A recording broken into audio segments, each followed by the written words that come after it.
ಪರ್ವತಕ್ಕೆ ತೆರಳಿ ಹರನನ್ನು ಒಲಿಸಿ ಆತನ ಕರದಲ್ಲಿರುವ ತ್ರಿಶೂಲವನ್ನೇ ಪರಸುವಾಗಿ ಪಡೆದು ಬಂದಿರುವನು.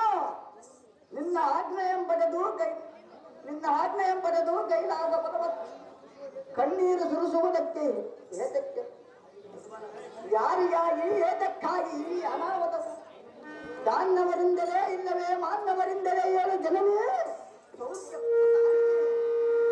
ರಾಮ, ಅಮ್ಮಯ್ಯ, ಏತಕ್ಕಾಗಿ ಕಣ್ಣೀರನ್ನು ಸುರಿಸುತ್ತಿರುವೆ ಮಾತು ಎಂದು ಕೇಳಿದೆಯಾ? ಹೌದು ಜನನೇ. ನಾನು ಯಾವ ತಪ್ಪು ಮಾಡಿದನೆಂದು ನನ್ನನ್ನು ಕೇಳುವುದಕ್ಕಿಂತ ನಿನ್ನ ಹೆತ್ತಪ್ಪನನ್ನೇ ಕೇಳು, ಆತನೇ ನಿನಗೆ ಉತ್ತರವನ್ನು ನೀಡುವನು ಕಂದ.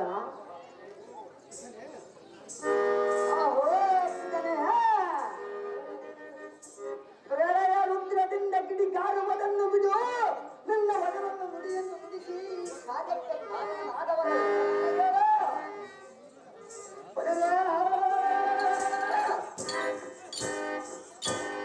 ನಿನ್ನಗೆ ಮೀರಿದ ಆದವರು ಯಾರೇ ಆದರೂ ಎನ್ನ ಕೈಯೊಳಗಿನ ಬರೆಸುವನನ್ನು ಬೇರ್ಪಡಿಸುವನ ಜನಕ, ಜಗತ್ವಿಚ್ಛಾಂತಿ ಕಾಂತಿ ಕನಕ.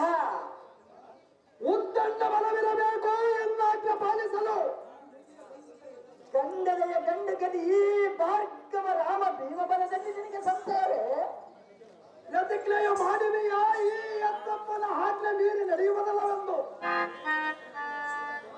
ಅಹೋ ಋಷಿಕುಲ ಶ್ರೇಷ್ಠನಾದ ಪಿತನೇ, 33 ಕೋಟಿ ದೇವತೆಗಳ ಸಾಕ್ಷಿ, ಸೂರ್ಯಚಂದ್ರನ ಸಾಕ್ಷಿ, ಅಷ್ಟದಿಕ್ಪಾಲಕರ ಸಾಕ್ಷಿ, ನಿನ್ನ ಆಜ್ಞೆಯಂಬಡೆದು ಕೈಲಾಸ ಪರ್ವತಕ್ಕೆ ತೆರಳಿ ತ್ರಿಭುವನಕ್ಕೆ ಮಂಗಳ ಎಯ್ಯುವನು ಬಿಡದೆ ಅಜೀವನ ಅಂದರೆ. ಹಾಗಾದರೆ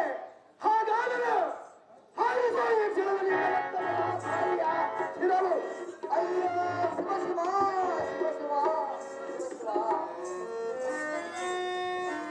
ಯಾತಕ್ಕೆ ರಾಮ ಮೌನವಾದಿ? ವಚನ ಕೊಡುವುದಕ್ಕಿಂತ ಮೊದಲೇ ವಿರಾಜಿಸಿ ವಚನ ಕೊಡಬೇಕಾಗಿದ್ದು.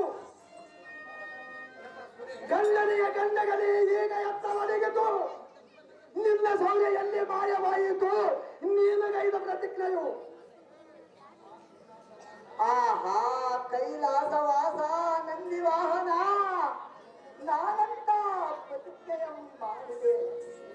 ನಿನ್ನ ಕರವಾಳವನ್ನೆನ್ನ ಕರಕ್ಕೆ ಒಪ್ಪಿಸುವ ಮೊದಲ ಬಲಿಯಾಗಿ ನನ್ನ ಮಾತೆಯದಾರಿ ಒಂದು ಎನ್ನಾಗಿರುತ್ತಾರೆ ಎಂದ ಪ್ರತಿಜ್ಞೆಯ ಮಾಡುತ್ತಿರಲಿಲ್ಲ.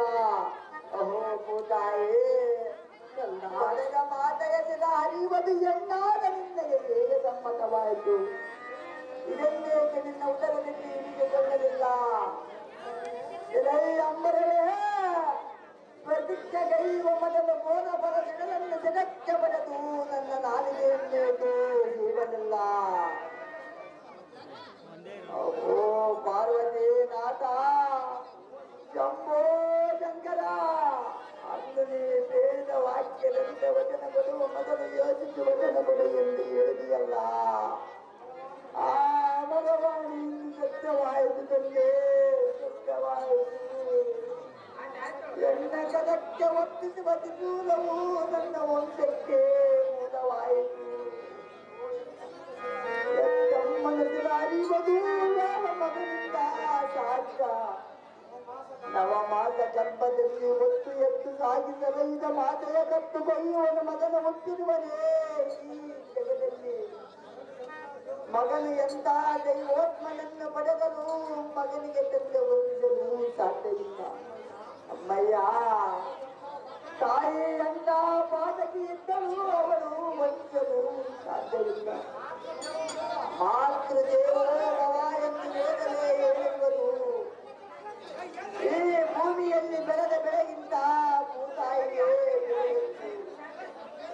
ಒತ್ತ ಭೂಮಿ ಎತ್ತ ತಾಯಿ ಒಂದೇ.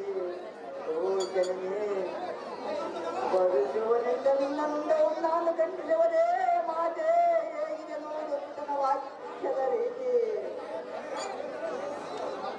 ಮಗನೇ, ಅಮ್ಮಯ್ಯ, ಮೊದಲು ಬಾಳ ಭಾಗ್ಯ ಪಡೆದ ಬಂದಿಲ್ಲ ನಿನ್ನ ಹೆತ್ತ ತಾಯಿ. ಅಮ್ಮಯ್ಯ, ತಾಯಿಯು ಕೊಟ್ಟ ಮಾತನ್ನು ನಡೆಸುವುದಕ್ಕಾಗಿ ಹರನನ್ನು ಅರಿಸಿ ಪರಶುವನ್ನು ಪಡೆದುಕೊಂಡು ಪರಶುರಾಮನಾಗಿ ಬಂದೆ. ಹೌದಲ್ಲವೇ? ಹೌದು ಕಣೆ. ಅಲ್ಲ, ಅಯ್ಯ, ಅದರಂತೆ ತಂದೆಯ ಕೊಟ್ಟ ಮಾತು ನಡೆಸಲೇಬೇಕು.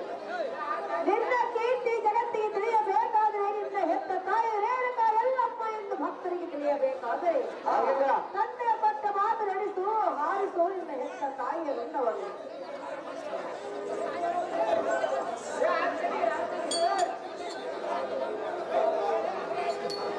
ಸುರೇಖ ಚಂದ್ರಿಕಾ, ಸುರೇಖ ಚಂದ್ರಿಕಾ,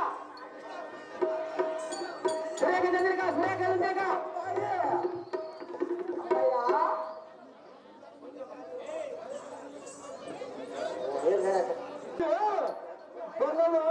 ಫಲವಾದ ಸೈನ್ಯದಿಂದ ಒಡಗೂಡಿ ಬಂದವನ ಪಾತ್ರ ವೀರಾಷ್ಟನಿಗೆ ಕಾಮಧೇನುವನ್ನು ಕೊಡುವುದೆಯೋ?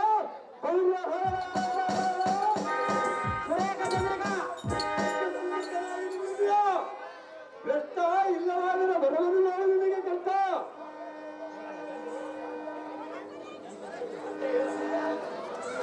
ಸುರೇಖ ಚಂದ್ರಿಕಾ, ಸುರೇಖ ಚಂದ್ರಿಕಾ, ತೀರ್ಥ ಸಮಲಕ್ಕ. ನೀನು ಯಾವ ದೊಡ್ಡ ಸಮರ್ಥ, ನಾನು ಯಾವ ದೊಡ್ಡ ಸಮರ್ಥ? ಸ್ವಲ್ಪ ತಾಳು. ನನ್ನ ಮಂತ್ರೋದಕದಿಂದ ನಿಮ್ಮ ಸೈನ್ಯವನ್ನು ಕದರುವಂತೆ ಮಾಡುವೆನು.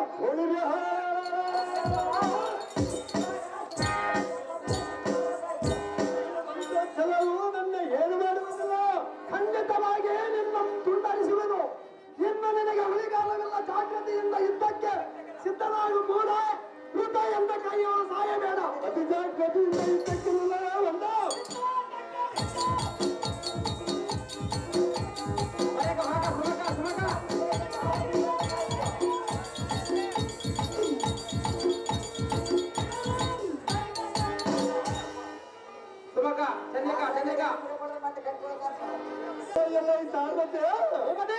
ಜನ್ಮದಕ್ಕಿ ಎಂಬ ಮುನಿಯು ಎಲ್ಲ ಬಾಣಕ್ಕೆ ತಡೆಯಲಾರಲ್ಲ. ಮರಣವಾಗಲು ನೋಡಿದೆಯಾ? ನೋಡಿದಿಲ್ಲ ದೇವ.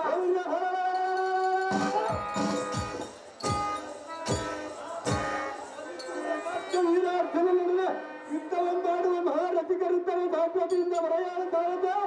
ಒಂದು